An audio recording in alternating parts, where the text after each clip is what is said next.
Welcome to our channel. Today we how to uninstall Chubb app from your phone, complete guide step by step clearly.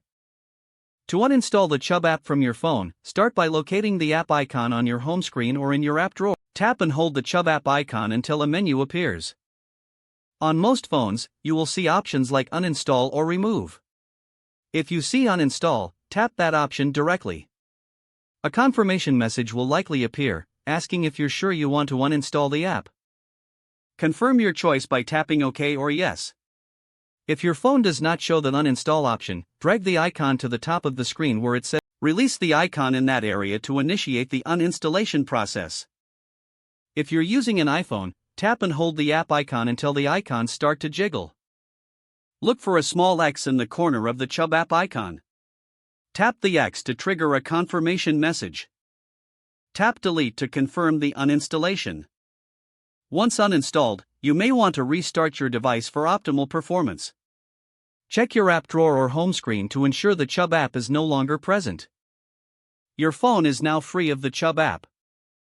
If the page does not load, refresh the browser or try again in a private or incognito window. Make sure you are using the correct email address, then retype it carefully to avoid small typos. If your password is not accepted, use the reset option and create a new strong password you can remember. Check your spam folder for verification or security emails, then complete any requested confirmation steps.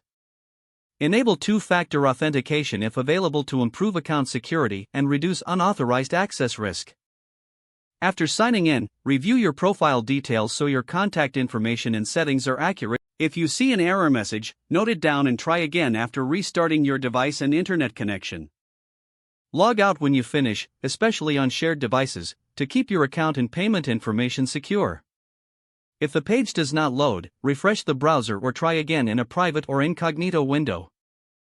Make sure you are using the correct email address, then retype it carefully to avoid small typos.